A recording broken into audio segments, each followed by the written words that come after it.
வணக்கம். உலகன் தொலைக்காட்சி ஆசான் செந்தமிழ்ச்சி. அதாவது வள்ளுவர் ஒரு பெரும் புரட்சி கவி என்பது எல்லோருக்கும் புரியும். ஆனால் அவர் ஒரு இடத்தில்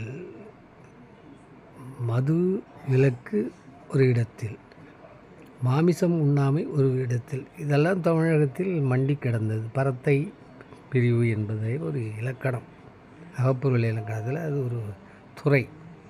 இதையெல்லாம் மறுத்து பேசிய பெருமகன் பேராசான் வள்ளுவன் ஒரு புது புரட்சியை செய்கிறான். பல இடத்துல இருக்கிறது தொட்டு காட்ட வேண்டியது, சுட்டி காட்ட வேண்டியது. ஆனால் பரத்தன் ஒரு பெண்ணை விட்டு பல பெண்களுடன் செல்பவனை பரத்தன் என்ற ஒரு சொல்லை கொடுத்து அழைக்கிறார். பெண் அதாவது ஊடல் புலவி நுணுக்கத்தில் வருது. காமத்துப்பால் இன்பத்துப்பாலில் பெண்ணியலார் எல்லாரும் கண்ணின் பொது உண்பர் நன்னேன் பரத்த நின் மார்பு.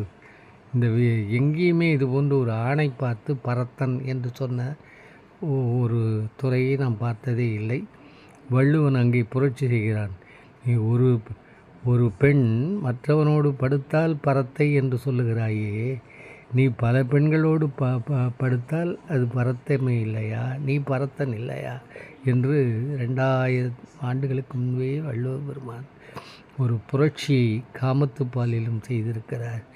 எல்லா பெண் தன்மையுடையவர்களெல்லாம் உன் மார்பை சேர்வதனால் பரத்தனே நான் உன்னை சேரமாட்டேன் என்று உறுதி சபதம் செய்கின்ற ஒரு பெண் ஆக புலவி நுணுக்கத்தில் 1013வது குறள் மிக நயமுடையது. நன்றி, வணக்கம்.